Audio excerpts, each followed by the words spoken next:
Boa tarde a todos. Estão me ouvindo bem? Daniel, Daniele, Lucas? Sim, te ouço bem. Tá bom, Indo bem. perfeito. Então, vamos Tô ouvindo começar? bem. Bom, boa tarde a todos novamente. Esse é o segundo Red Talks da série DevSecOps, desenvolvendo uma aplicação segura. Então, o que a gente vai ver hoje faz parte de uma série de 3 Red Talks em parceria com a Veracode. Para quem não me conhece, eu sou a Luísa, do marketing da Red Belt Security. E junto comigo, também representando a Red Belt, está o Daniel. Olá, pessoal. Sou consultor da Red Belt em DevSecOps. Tudo bem? Também no lado da Veracode, quem vai apresentar aqui é a Daniele. Oi, pessoal, boa tarde. Sou a Daniele, sou BDR na Veracode. E também na Veracode temos o Lucas Ferreira. Olá, pessoal, tudo bem? Bom, sou arquiteto aí de soluções para a parte de desenvolvimento seguro e hoje estou de volta aí nesse segundo episódio para a gente falar um pouco mais sobre esse tema.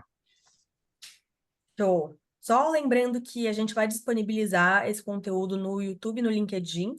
E após a apresentação, a gente vai ter um espaço para vocês tirarem suas dúvidas. Então, fiquem à vontade para mandar suas perguntas através do Q&A, que é um recurso do Zoom, ou para quem está assistindo pelo LinkedIn, via comentários do LinkedIn. Agora, Daniel, você começa, né? Isso. Bom, vamos lá, pessoal. Tudo bem? Bom, esse daqui, como a Luísa já falou, esse é o segundo episódio, né, de uma série de 3 episódios que nós estamos fazendo da Red Belt em parceria com a Veracode, tá? Antes de a gente começar, eu gostaria de fazer um agradecimento especial aí a todo o time do marketing, tá? Que nos apoiou aí na criação dos slides para que a gente pudesse apresentar aí um material de qualidade para vocês, tá? Então vamos fazer aqui um overview do que a gente viu. Vou tentar ser bem breve. A gente vai fazer um overview aqui do que a gente viu no episódio anterior. Também fazendo gancho, caso vocês tenham curiosidade, não tenham assistido, depois vocês podem visitar lá no YouTube e visitar e assistir o episódio anterior, tá? Bom, no primeiro episódio, o intuito da nossa apresentação é informar como proteger, né, passar para vocês um passo a passo aí de como proteger o ciclo de segurança de desenvolvimento do software. No primeiro episódio, então, a gente deu um overview sobre conceitos, né? Então, nós informamos aqui alguns passos para integrar a segurança no ciclo SDLC, falamos conceitos sobre de segurança, mostramos algumas justificativas, alguns cenários reais onde acontece, e também falamos um pouco, né, de como transformar de forma prática o processo manual em um processo automatizado que auxilia aí na segurança. Também falamos um pouco sobre os desafios de implementar uma automação, mudar aí a mentalidade, o mindset do time, tá? Falamos também conceitos de SAST, mostramos na prática como implementar aí o SAST numa pipeline, e também nós falamos sobre Shift Left, né? E como você implementar também o SAST já em tempo de desenvolvimento. Nós mostramos aqui como o pessoal codifica atualmente, que praticamente solicita para o chat GPT e ele já imprime o código. Então, é muito importante que haja uma ferramenta que nos auxilie aí no check desse código para validar se foi trazido alguma vulnerabilidade em tempo de desenvolvimento, tá? Aqui nós temos um resumo do fluxo que será abordado nessa série. Então, nós estamos mostrando todo o ciclo de desenvolvimento, é uma proposta. Esse gráfico aqui, ele é um esboço genérico de um ciclo de desenvolvimento de software, onde nós temos planejamento, a fase de codificação, a fase automatizada, né, que entra aqui no step de build e teste, que ele já entraria num pipeline de CI/CD junto com release, a parte de deploy e operação. E monitoramento. Então, nós falamos lá no primeiro episódio, nós mostramos um pouco de levantamento de requisitos, criação de histórias, partindo para a etapa de desenvolvimento, é, é, os plugins de IDE fazendo esse check e mostrando também a parte de code review e SAST. Esse capítulo aqui específico, nós vamos tratar de componentes de terceiro. Vamos ter um enfoque maior no componente de terceiro, com foco aqui numa análise SCA. Mas tem muito mais conceito em cima disso. Nós vamos falar também sobre como é que a gente coloca, qual é o critério para a gente aplicar controles de segurança em todo o nosso ciclo. Vamos falar também um pouco de supply chain, né? Que seria a cadeia de suprimentos, tá?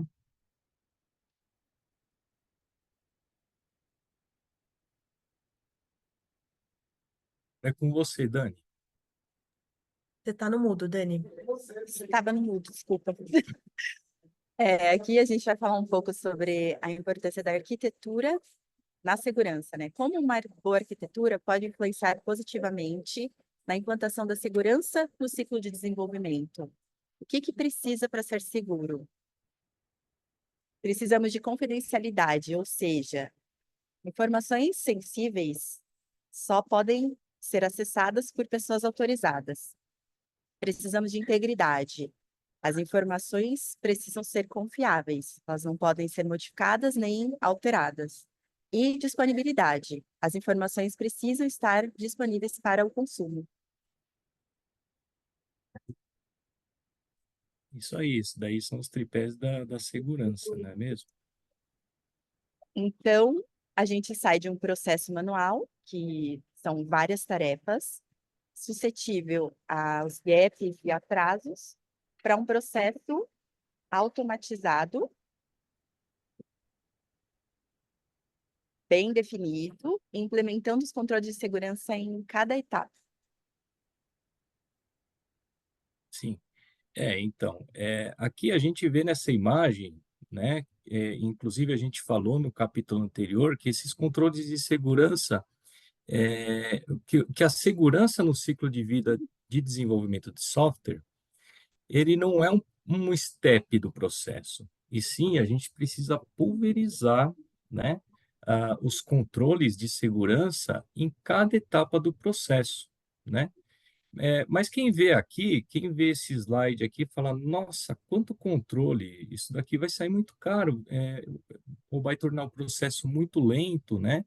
E existem critérios para que a gente possa elencar quais são os principais controles de segurança em cada etapa. Não é verdade, Lucas?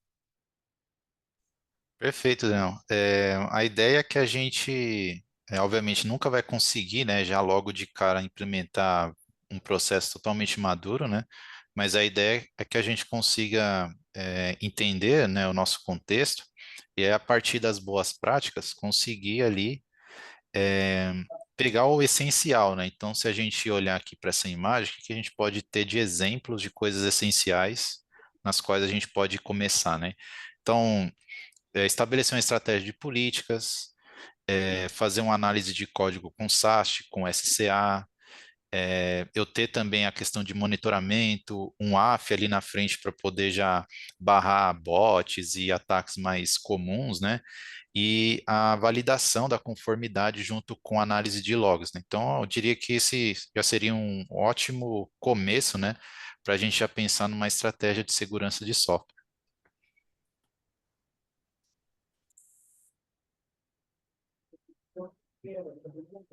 Bom, e aí trazendo, né, um pouco aí da ideia, né, dessa integração de segurança, né, e do que a gente já está falando aqui, é muito importante também a gente entender qual é a estratégia de desenvolvimento de cada empresa. Cada uma segue um modelo específico, né, ou alguns modelos de acordo com a aplicação, E aí existem alguns bem conhecidos que nós vamos citar aqui rapidamente, né? O primeiro deles vocês já estão vendo, que é o Gitflow.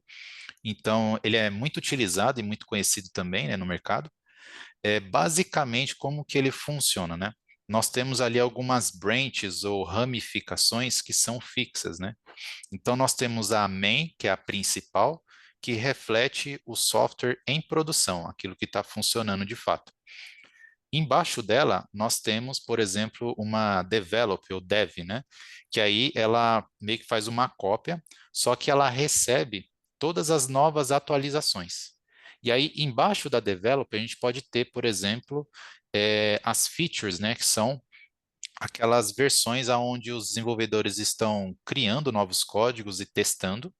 Então, uma vez que eles fazem um clone, né, dessa develop, criam uma ramificação, a partir dela altera o código, eles então sobem esse código, por exemplo, para uma develop.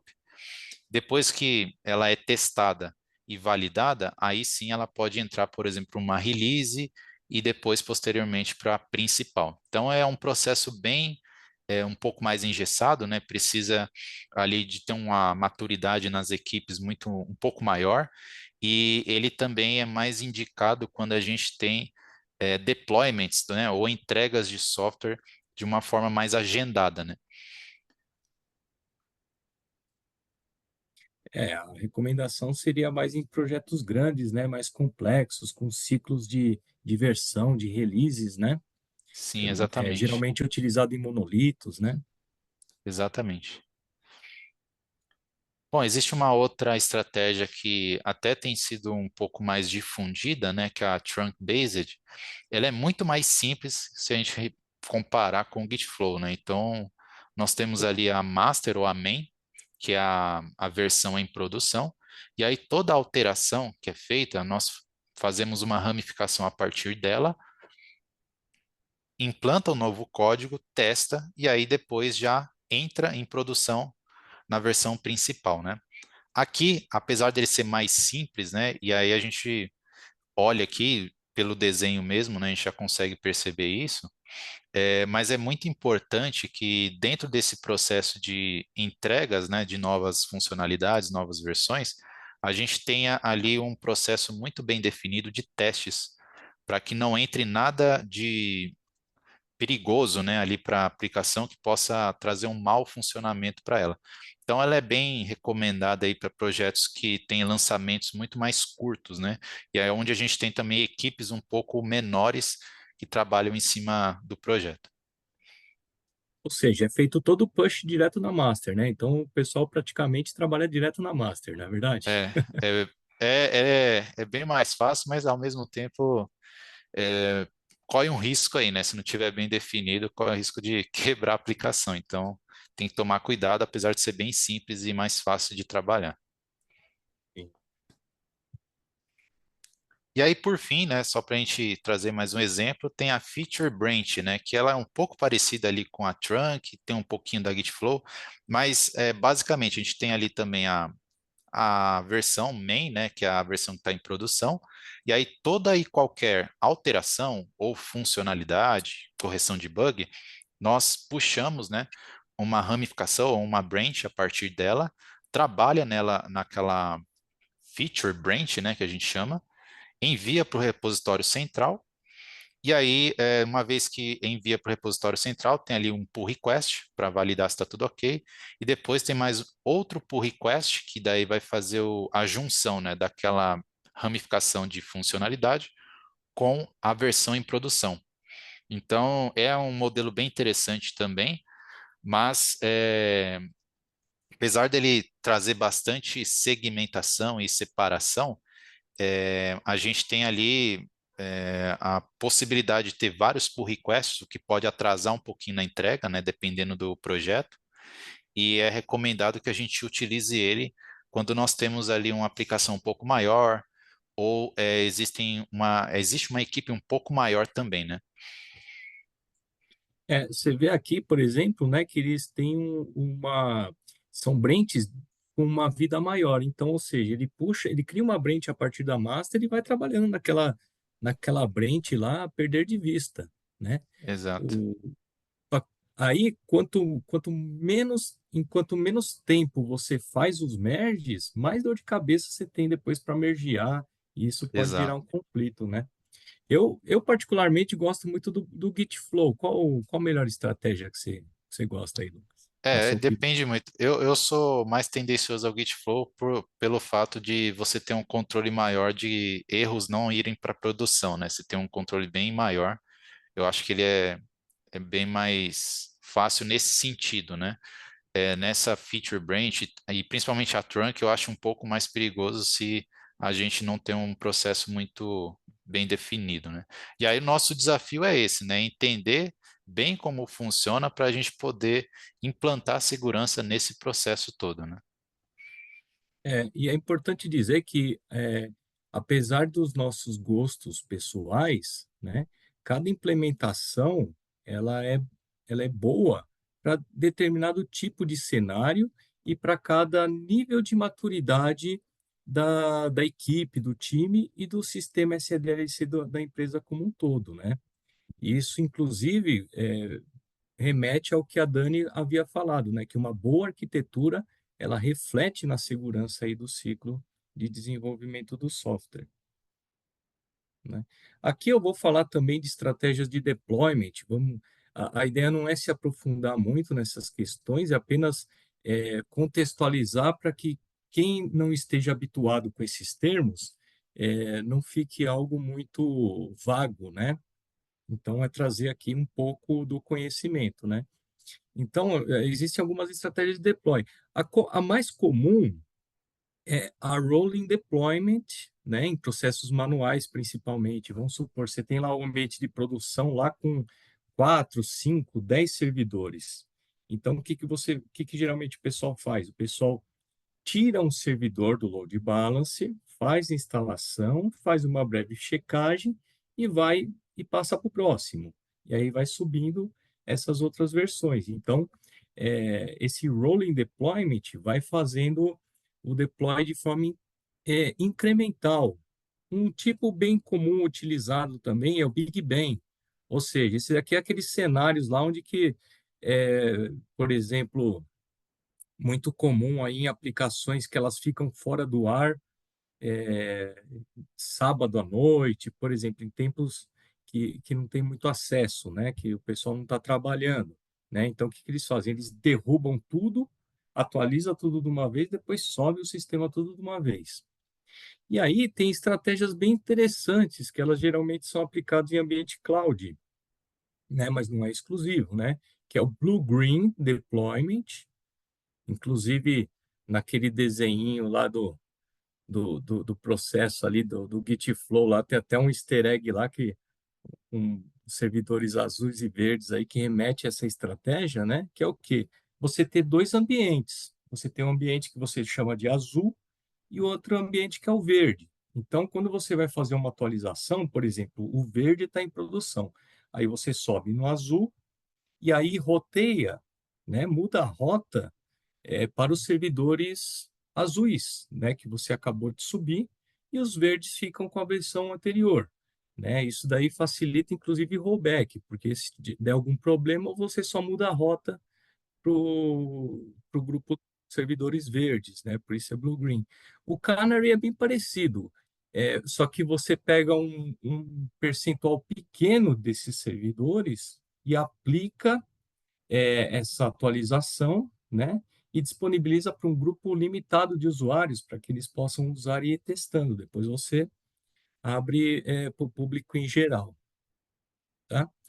É, e aí a gente falou muito sobre que cada estratégia depende do nível de maturidade da equipe, da empresa, do ciclo SDLC, né?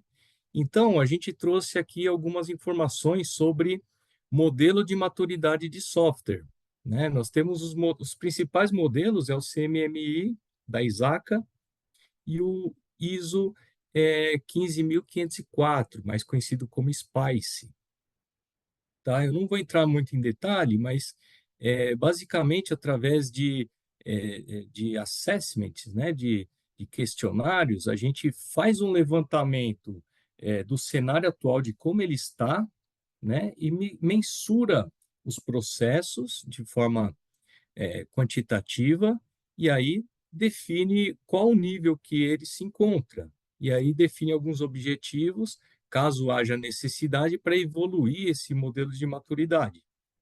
Então, aqui nós temos aqui os principais modelos de maturidade que são vistos no CMMI, né? Nós temos esses 5 níveis. O inicial, que ele se parece bem com aquela figurinha inicial lá, que é o processo manual, que a Dani apresentou, onde nós temos processos ad hoc e caóticos, né? O próximo nível é o gerenciado, onde são processos já um pouco mais evoluídos, já são manejados e monitorados. O terceiro nível é definido, processos padronizados e documentados. O quarto é o gerenciado quantitativamente. Então, além de você ter todas essas qualidades que você viu nos níveis anteriores, né? Porque é algo incremental, você ainda tem a parte de medição e controle quantitativamente. E o otimizado, que você tem todos esses itens, né? Medições, controles, processos, padrões, e você também tem um plano aí de evolução, de melhoria contínua, né? Não é porque você tem esses 5 níveis que a sua área, que o seu ciclo de desenvolvimento, que a sua equipe tenha que obrigatoriamente atingir esse quinto nível, né? Lógico, quanto mais melhor, mas a gente tem muito a ver com essa tomada de decisão, os apetites de risco. Um pouquinho mais para frente a gente vai falar sobre ferramentas aí, frameworks que auxiliam nessa tomada de decisão. Até para complementar essa questão da maturidade de segurança de software, né? Tem aí o OASP-SAN, né? Que é um framework também bem conhecido. Eu particularmente gosto bastante. Então ele se apoia aí nesses 5 pilares, né? Começando pela governança, design, passando pela implementação, verificação e operação. E cada pilar desse existem stakeholders diferentes, né, e processos também diferentes. E em cada um deles também existem atividades bem específicas, onde a gente consegue entender o nível que a gente está de maturidade, quais são os processos que já são implantados e o que que a gente pode fazer, né, adicionalmente para atingir um novo nível de maturidade. E aí quem tiver mais interesse, é bem interessante entrar lá no Google, tem o site oficial do OASP-SAN, lá tem mais detalhes, né, indicando o que acontece em cada uma dessas etapas ou pilares, e existem até algumas ferramentas providas pela própria OASP aí para apoiar também nessa visão de maturidade, né, e como que a gente pode traçar novos objetivos, né, e novas metas para alcançar um nível de maturidade e segurança cada vez maior. Resumindo, tanto o ASP-SAN quanto os modelos CMMI, né, eles têm o intuito de tirar uma foto de como está agora, né, e aí identificar estratégias de evolução, né, de uma melhoria, de implementação de uma melhoria. Então, fazendo um paralelo com o que vocês falaram, né, sobre maturidade de segurança, de postura de segurança, a gente entra no assunto de security gates, para dizer que a partir do momento que é definida essa maturidade, né, utilizando essas ferramentas, a gente consegue definir os controles e as políticas que sejam melhores para a companhia, né, que se adequem ao modelo de negócio, às regulamentações vigentes. E esses pontos de controle, dentro do ciclo de desenvolvimento, eles servem para validar tanto as conformidades quanto as práticas de segurança. Quando a gente fala de integração contínua, a gente pode citar a análise estática de códigos, o SAST, o de composição de software, o SCA, e o DAST, que é a análise dinâmica de segurança. Sim. E aqui olhando nesse gráfico aqui, nós vemos que não, o Security Gate, ele não se aplica somente ao SAST e ao SCA, não é, Dani? Isso mesmo. Ele também se aplica, por exemplo, aqui, ó, por exemplo, no início, ó, você tem a parte de política, na parte de planejamento, então você define as políticas. Aí vai o analista lá e ele cria lá um cenário. Ah, temos que colocar um formulário X, ou colocar, um joinha, um botão de joinha na aplicação, né? E aí, dependendo da localização geográfica, o joinha pode ser uma ofensa, né? Então, aí ele passa aqui por uma modelagem de ameaça onde é validado, né? Então, esse security gate acaba sendo um portão de cheque, né? Para Isso. poder E a gente também passar. tem, dependendo do negócio, da área de atuação, nós temos regulamentações, né? São leis a serem seguidas com relação à segurança do software, né? Que nós temos que implementar dentro do ciclo de desenvolvimento para atender a própria regulamentação do país vigente, né? Justo. E aí, para ajudar a apoiar a gente na tomada de decisão, né? Lembra que, deixa eu voltar aqui um pouco o slide. Aqui você vê esse cenário aqui, né? Que você tem todo um processo automatizado e você tem uma série de pontos de controle, de security gates, né? Aí você fala, poxa, mas eu tenho que implementar tudo isso no meu ciclo de desenvolvimento de software, né? Não, isso vai de acordo com o seu modelo de maturidade e de acordo com o apetite de risco da empresa. Então, aqui nesse próximo slide, a gente traz aqui algumas informações, algumas publicações aqui do NIST, né, que podem ajudar nessa tomada de decisão.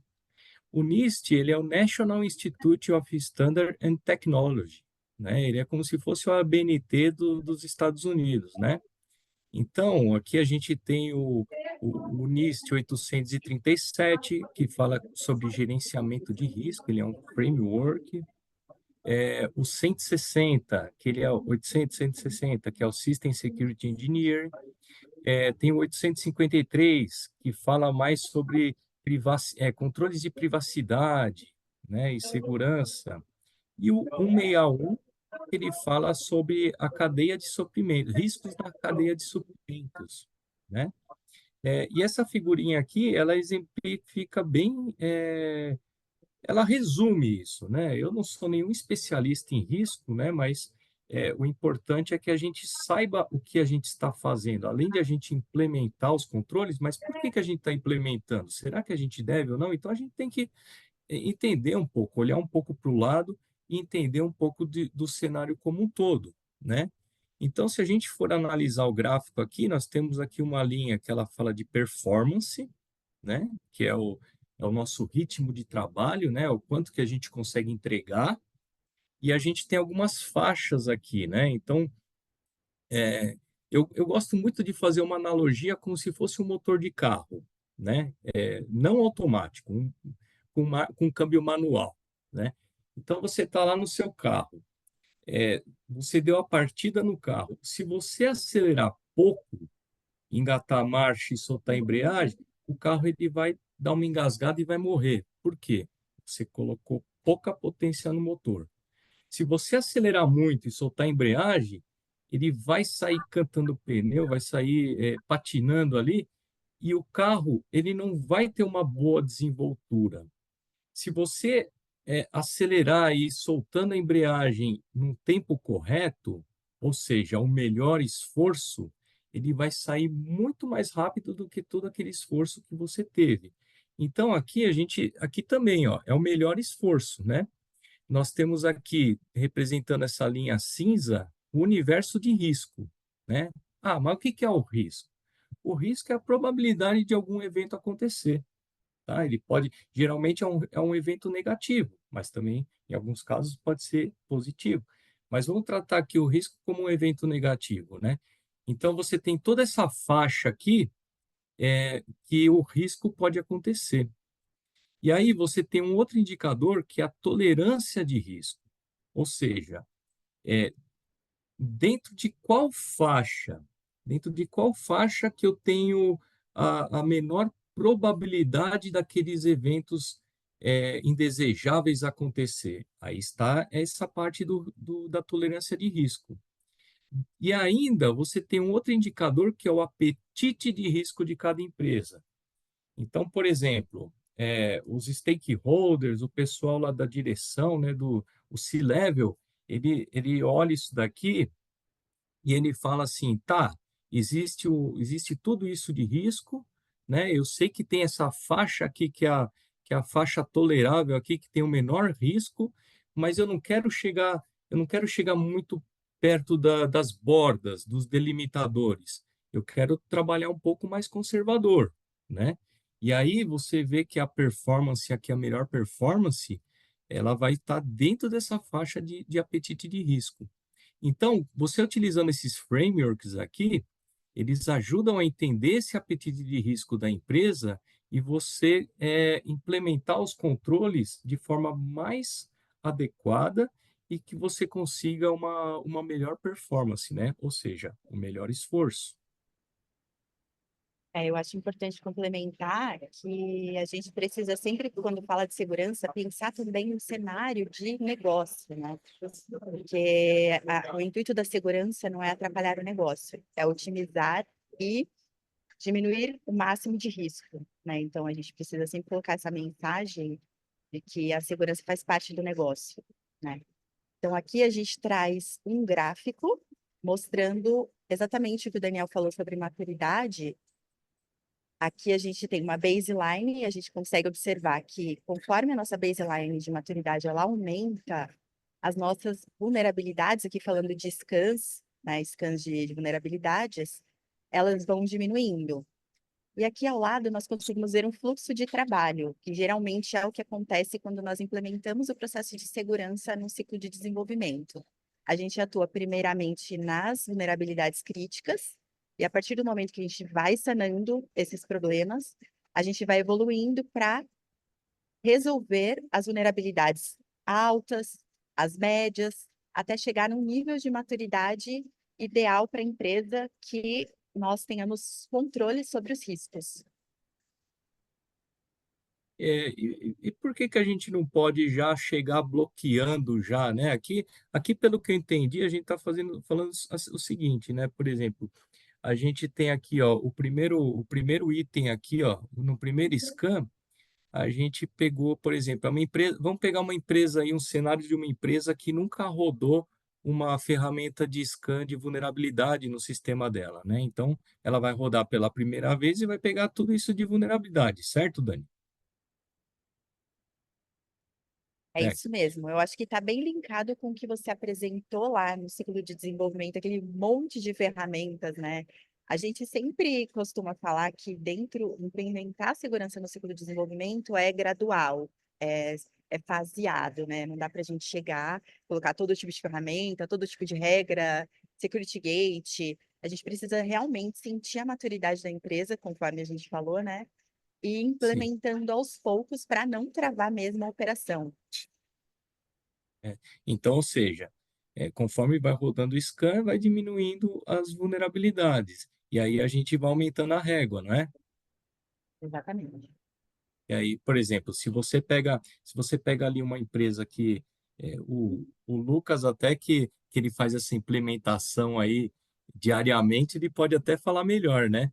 Se você coloca logo, você vai implementar os scans e vai colocar aqui um gate, por exemplo, num SCA, num SAST, e já coloca direto para bloquear todos os tipos de vulnerabilidade, o que que acontece, Lucas? Fala aí. Aí é caos, né? Aí é por isso que tudo que a gente está falando, até mesmo na semana passada, não, no vídeo passado, né, na webinar passada, é muito importante a gente ter essa visão, né, de planejar, de entender, ter esse cenário de entendimento, né, de que tem de risco aí nas aplicações que eu estou trabalhando, entender essa parte de apetite de risco que você comentou, se eu necessito estar de acordo com algum compliance, etc. E aí a gente vai criando um processo, né? E aí a ideia é que a gente comece aos poucos, para que a cultura, né, ela seja disseminada dentro da empresa. E aí aos poucos a gente também vai ajustando, né, e aumentando essa régua até que tenha ali um nível satisfatório de segurança para dentro da organização, né? É isso aí, né, Dani? Isso mesmo. Importante complementar que atualmente as ferramentas elas estão bem atentas nessa questão do próprio ciclo, desde o início, né? Como vocês falaram na última apresentação, do shift left, trazer segurança mais para perto, para ser um apoio no desenvolvimento, né? E não ser apenas um indicador de risco. Então, aqui a gente falou sobre tudo isso, sobre maturidade de segurança, a gente falou sobre postura de segurança, mas, né, enquanto a gente tem que pensar em tudo isso, o inimigo só precisa de sorte uma vez, só precisa conseguir entrar num cantinho ali para conseguir fazer o estrago, né? Só uma brechinha, né? É, isso é uma notícia de ontem, né? Então a gente consegue ver aqui que o próprio iOS dos celulares que nós usamos, ele está em risco. Então, através de uma exposição de uma vulnerabilidade, né, foi explorada e pôde ter acesso a dados. Então, isso é extremamente importante e está muito mais próximo do que a gente imagina, né? Esse Cocoa Pods, falando um pouco mais tecnicamente, esse Cocoa Pods, ele é o gerenciador de pacotes, né, de dependências dos aplicativos Apple, né, dos aplicativos para iPhone, para iOS e macOS, né? Então, é, descobrir uma vulnerabilidade e aí ele impacta diretamente na cadeia de suprimentos, que é o que nós estamos tratando, o assunto que nós estamos tratando no vídeo de hoje. Aqui aqui dando sequência, o Lucas ele vai mostrar como é fácil, após descoberta uma vulnerabilidade, uma pessoa, uma entidade maliciosa tomar o controle de uma máquina ou invadir um sistema. Não é verdade, Lucas? Perfeitamente. Só Você para vai. contextualizar, vou mostrar aqui, né? Nós vamos mostrar aqui um exemplo de uma vulnerabilidade que foi bem crítica aí um tempo atrás, né, em cima de aplicações Java, aonde especificamente essa vulnerabilidade estava dentro do Spring, né, que é uma biblioteca muito usada nas aplicações web. E aí, a partir dessa vulnerabilidade, a gente tem acesso direto aos arquivos do servidor. Então, vamos ver como isso aí funciona na prática, né? Então, a gente está aqui no site oficial do Spring, tem ali a CVE, e aí ele dá um contexto rapidamente ali de como que ela funciona, qual que é o risco e o que precisa, né, dentro da stack tecnológica da aplicação, estar rodando ali para ser vulnerável, né? E aí nós temos também aqui embaixo as versões do Spring que estão vulneráveis a essa falha especificamente. E também, obviamente, né, a remediação. Então, o que deve ser feito e quais são as versões do Spring que eu devo usar para estar livre dessa vulnerabilidade em específico.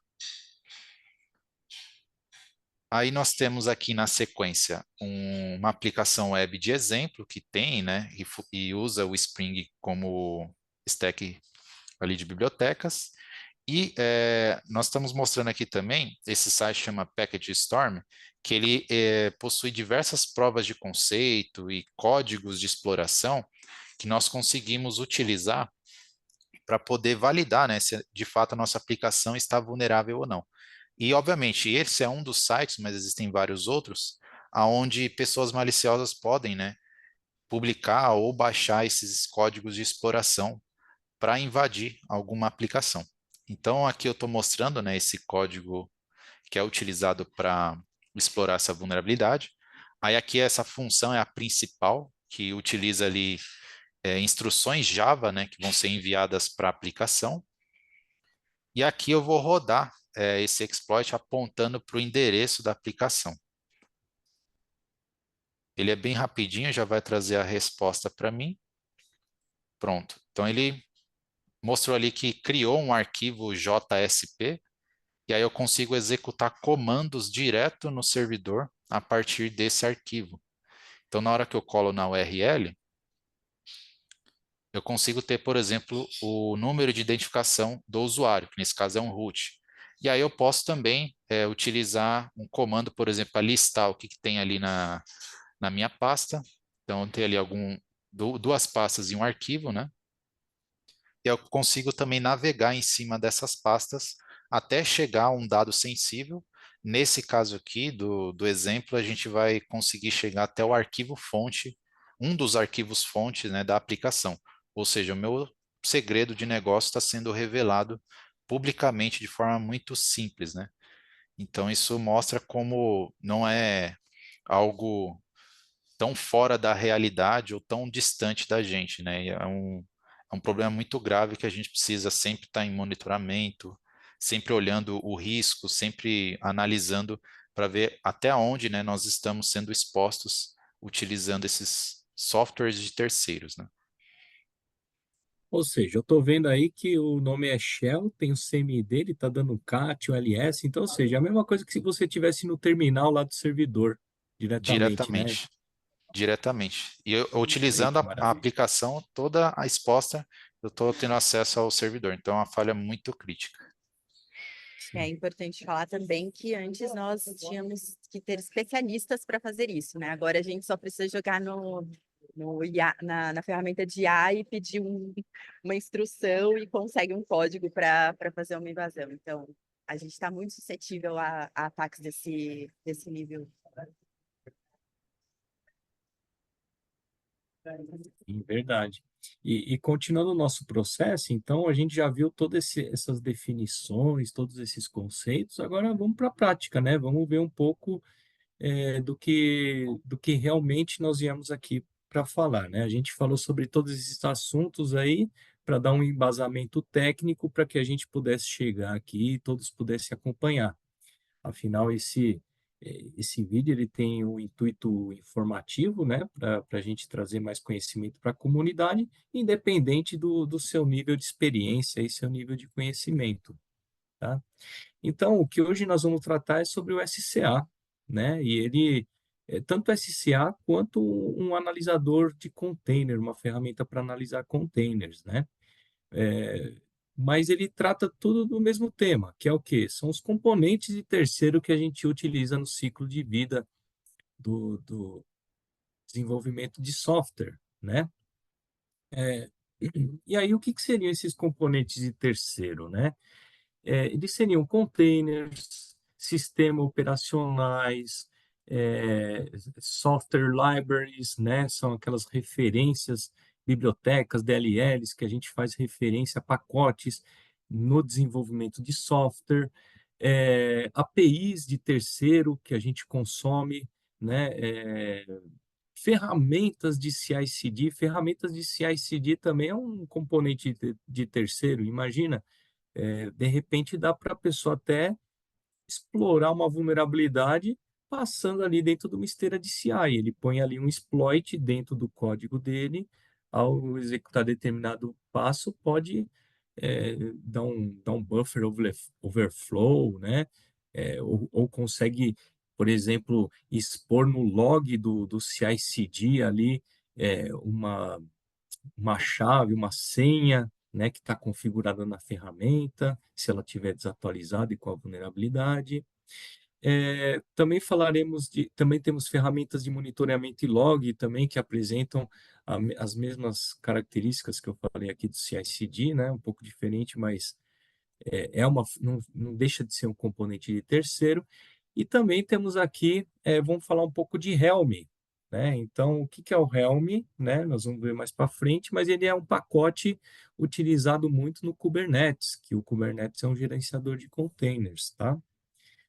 E por que que a gente utiliza esse componente de terceiro no ciclo, né? Ele visa acelerar o desenvolvimento, ou seja, uma fábrica vai construir um carro, ela não tem que reinventar a roda toda vez que ela for criar um carro novo, não.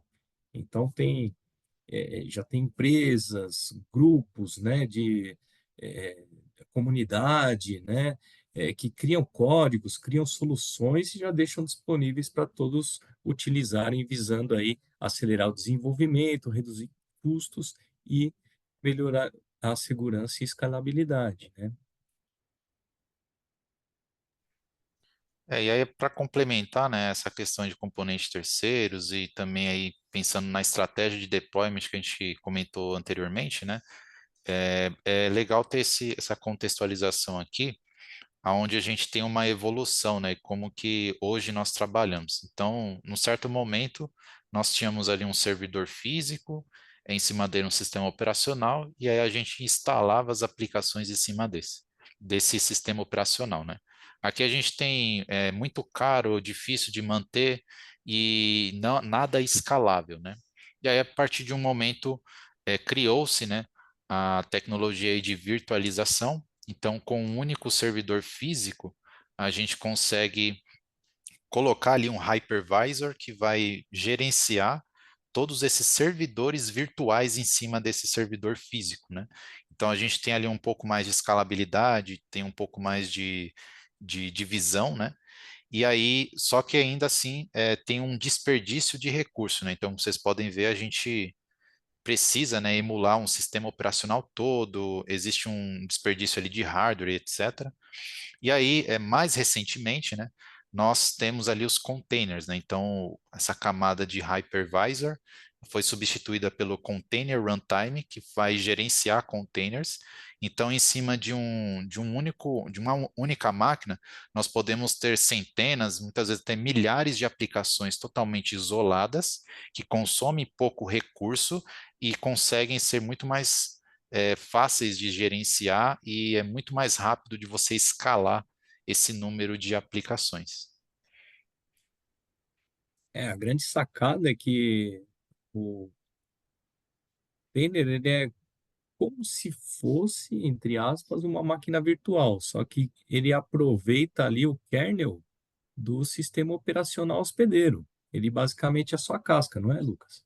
Exatamente, perfeitamente. E aí, para complementar, né, esse conceito de containers, né, a gente precisa, obviamente, de outras soluções e outras ferramentas para ajudar a gente a gerenciar isso, né? Então, quando a gente trata de sistemas críticos, sistemas que necessitam de alta disponibilidade, escalabilidade, aí nós utilizamos os orquestradores, né, de containers, que o mais conhecido é o Kubernetes, né? Então, existem várias, até soluções autogerenciadas aí nas nuvens, etc., né? Mas, basicamente, a gente tem ali um control plane, que ele é o gerenciador geral, né? E aí, através dos nós, que são máquinas, né, também, nós temos ali, em cada um dos nós, diversos pods, né? Que são uma espécie de container, mais especificamente para o Kubernetes. E aí ele consegue nos ajudar a ter uma escalabilidade maior, um gerenciamento muito maior em cima dessas aplicações. A ideia não é entrar muito em detalhe, né? Apenas apresentar aqui os conceitos, né?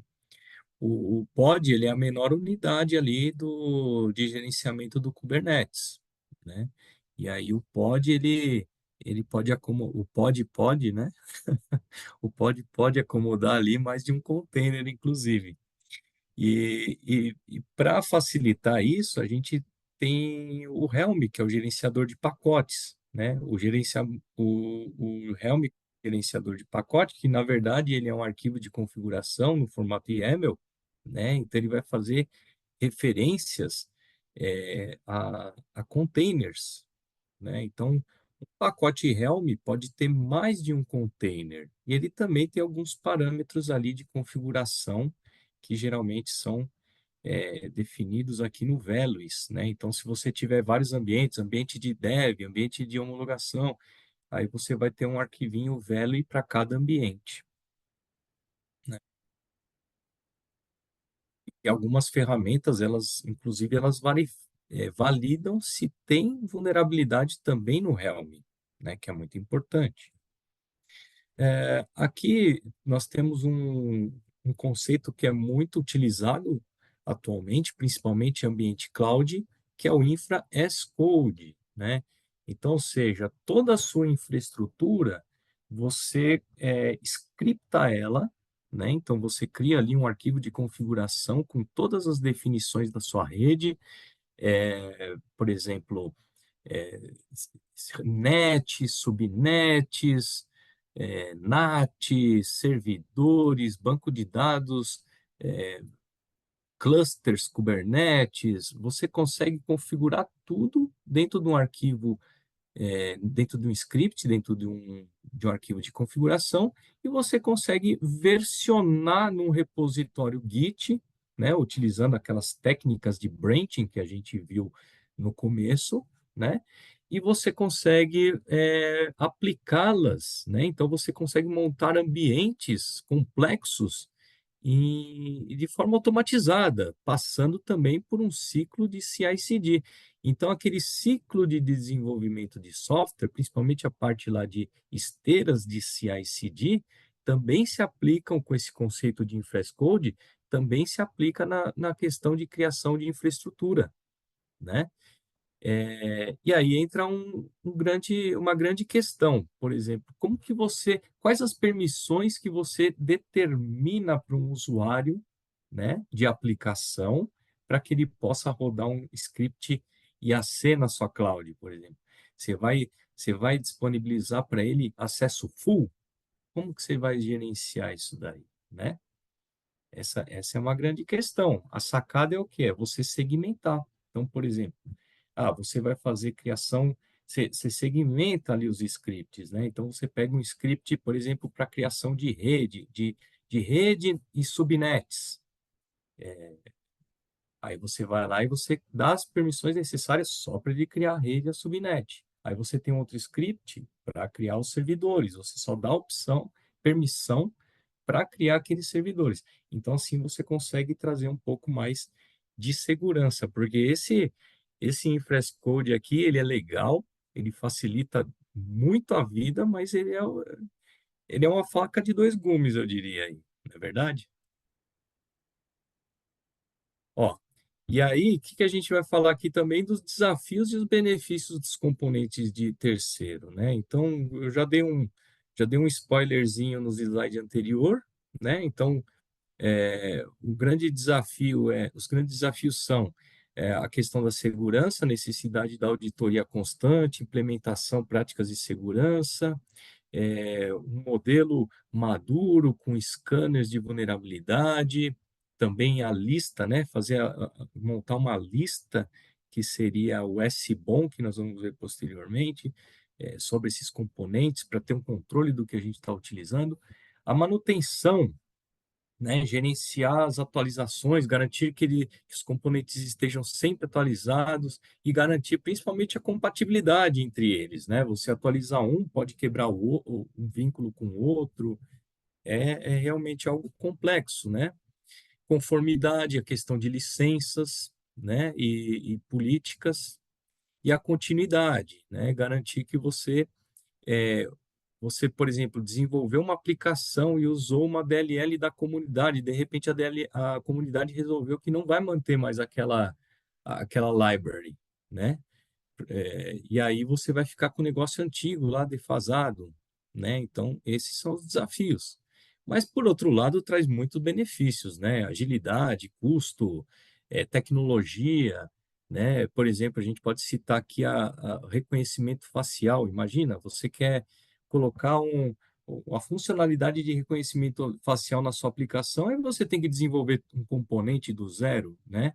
Olha a curva de tempo de desenvolvimento que você não vai levar, né? Vocês querem complementar com alguma coisa, pessoal? Lucas, Dani, ou pode seguir direto? Eu acho que vai ficar até um pouco mais prático aí já quando a gente seguir adiante, né? Onde a gente tem Uhum. alguns casos de uso para mostrar referente a tudo isso que a gente está falando já. Show. Então, aqui pegamos um gancho no que o Daniel falou sobre os componentes do terceiro para falar sobre licenças, né? Nós elencamos 3 tipos, e um é a copyright. Nós falamos sobre direitos exclusivos, sobre uso e distribuição. A copyleft, que é se você fizer alguma modificação ela deve ser distribuída na mesma licença. Essa representa um grande risco quando é utilizada dentro do desenvolvimento do código, né? Porque a partir do momento que você utiliza, você corre o risco de ter que abrir o seu código para open source. Porque a característica principal dela é que toda modificação deve ser distribuída sob a mesma licença. E também temos as permissivas, que você pode usar e modificar e redistribuir, desculpa, com mínimas restrições. Então, aqui os riscos são menores, né? Porque são menores os riscos legais, porque as restrições são mínimas, mas pode haver a necessidade de atribuir o cumprimento dos termos básicos. Dessas licenças aqui, Dani, qual que você acha que é a mais perigosa? Qual que apresenta mais risco aí no negócio?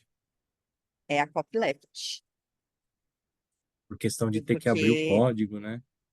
isso, se você utiliza ela no seu código, se você tiver uma questão jurídica, né, se chegar ao conhecimento, existe casos já, né, de algumas empresas que tiveram que pagar multas, né, por terem utilizado essas licenças e não quererem abrir o código. Então, é um risco para o negócio, porque você pode abrir toda a sua estratégia, né, porque hoje nós falamos que aplicações são negócio, né, então ela é bem complexa. Então, você ter uma ferramenta que te posicione qual é o tipo de licença que você está usando é muito importante para a sua estratégia de segurança. Aqui nós trouxemos as top licenças de código que têm maior risco em 2023. Então, nós trouxemos as que têm os riscos maiores e variáveis. Então, nós podemos falar sobre essa Lesser General Public, podemos falar sobre...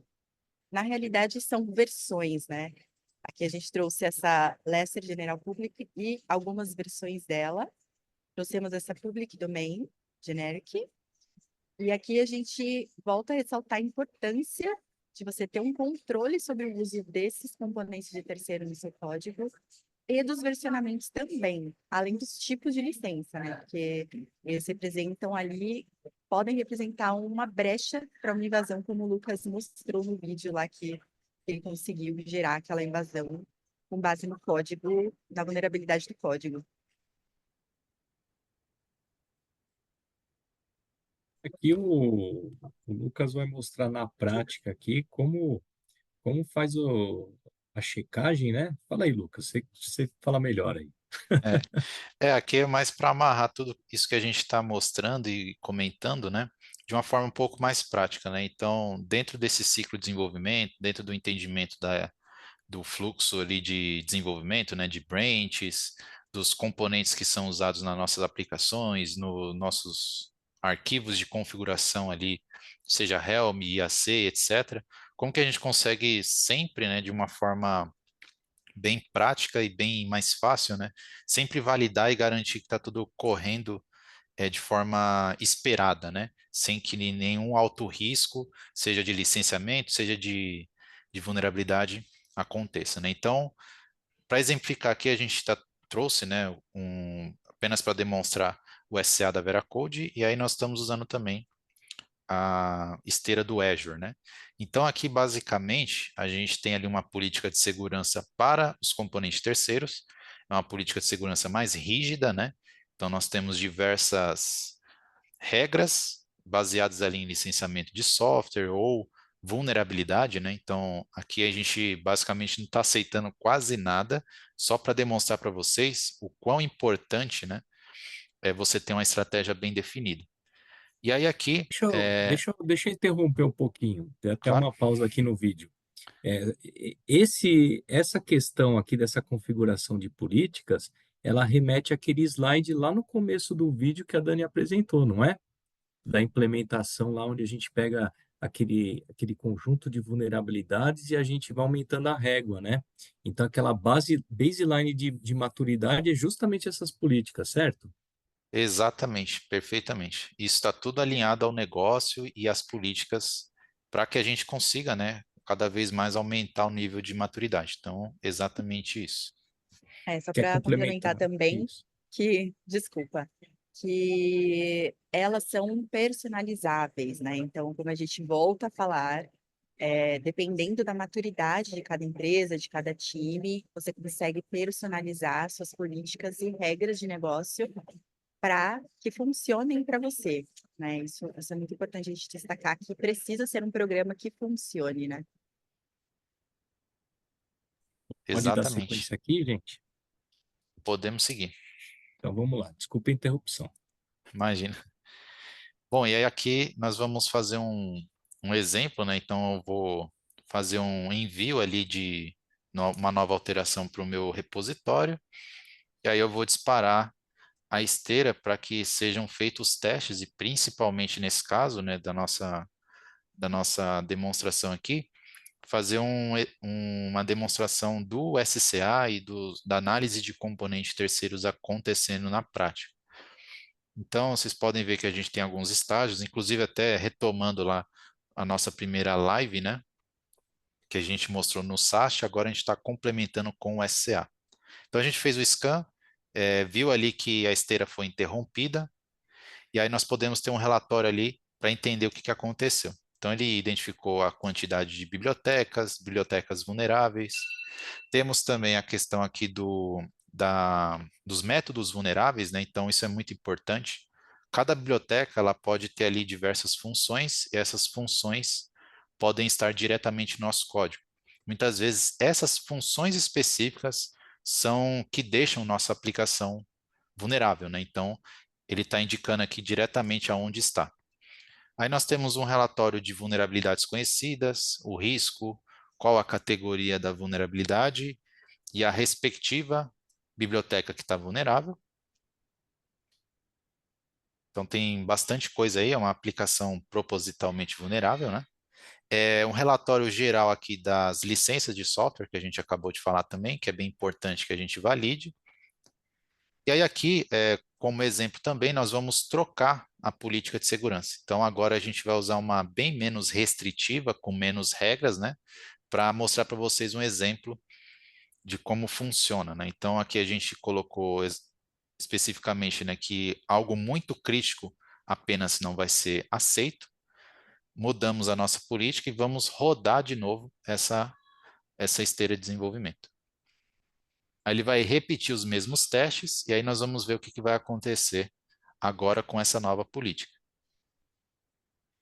Então, vocês podem ver que nós rodamos o scan e agora ele permitiu com que eu passasse graças à política menos restritiva. Então, é isso no final das contas que a gente faz, né? A gente analisa o risco, entende ali o negócio, qual que é o procedimento, o processo interno, para entender o quando que a gente vai barrar ou não. E aí vocês podem ver que é o mesmo relatório que nós acabamos de ver. Bom, ele está rodando os demais scanners também. E aí, por fim, a gente tem ali a questão da entrega, né, a preparação para o deployment. Então, nós construímos a imagem de container e também nós vamos analisar esse container. Então, lá dentro dele também existem diversos componentes, diversos recursos de sistema operacional que podem expor o nosso ambiente da mesma forma. Então, vocês podem ver que tem essa imagem específica, tem bastante coisa. Ela é uma imagem um pouco maior e propositalmente também vulnerável para mostrar para vocês. E além das vulnerabilidades, a gente pode ter também misconfigurations, né? Então, aquilo que o Daniel tinha comentado sobre o IAC, e também até mesmo os secrets, né? Ou seja, credenciais, tokens que podem estar dentro do nosso código, do nosso container especificamente. E aí a gente consegue validar isso de forma prévia, né, para garantir que está tudo ok, antes de fazer a entrega. Então aqui a gente está mostrando, né, que nós fizemos a construção, o scan, e aí nós enviamos essa imagem para um registro que vai ser utilizado ali depois num processo de continuous deployment, que vai pegar essa imagem e provisionar nossa aplicação para estar no ar. E tem também, lembrei de um assunto muito legal, né, que acho que a gente poderia comentar, né, que, por exemplo, quando é pego algumas vulnerabilidades, geralmente o pessoal fala assim, pegou essa vulnerabilidade, mas ela não é explorável diretamente, né? E remete àquela ideia de que o inimigo só precisa ter sorte uma vez, não é mesmo? Exatamente. Então, a ideia daquele vídeo, né, de exploração é justamente para reforçar isso, né? A gente não pode garantir que realmente não é diretamente explorável. E se não for diretamente explorável, com certeza ela é um vetor que pode levar a uma outra falha que vai ser diretamente explorável, né? Sim. Aí o tratamento dessa questão varia muito de acordo com o apetite de risco de cada empresa, né? De cada negócio. Perfeitamente. O importante é não parar.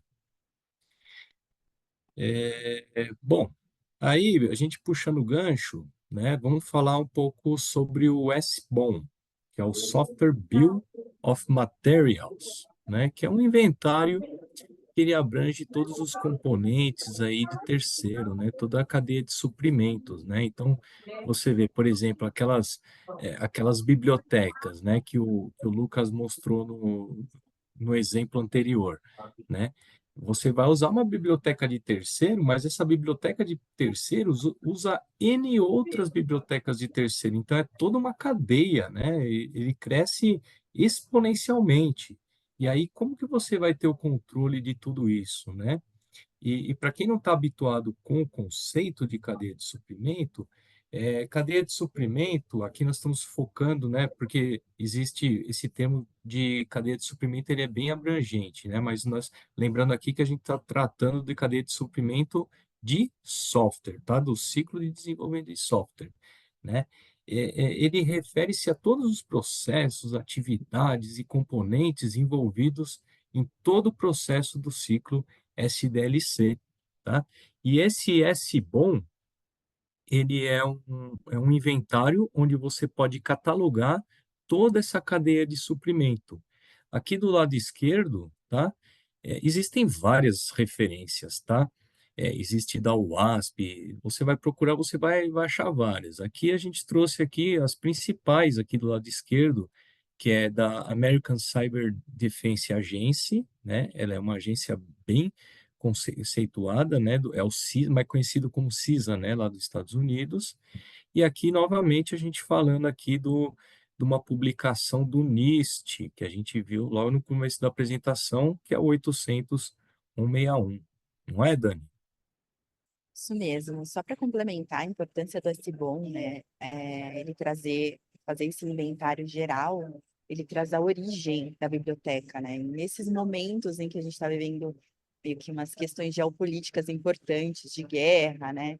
Tem algumas sanções, então é importante para as empresas também entenderem de onde vem essa biblioteca para poder inserir no código, né? Tem as questões americanas com Rússia, China, e com a Rússia e com a China. Então, muitas das vezes, isso também é um artifício para proteger das origens das bibliotecas dentro do seu código. Legal. Então, além da questão de licenciamento, de ter mapeado, ainda tem essas questões do conflito geopolítico, né? Que o pessoal se nega, um país se nega a utilizar a biblioteca no outro e que pode ter spyware, né? Isso. Toda uma série de questões. Bom, e aqui eu acho que a gente encerra a nossa apresentação. O Lucas quer comentar alguma coisa sobre o tema? Não, eu acho que a gente conseguiu ali de forma bem resumida, né, passar por vários assuntos, mas a mensagem no final das contas é que a gente possa ter um carinho maior sobre essa visualização de segurança, especialmente nos software de terceiros, né?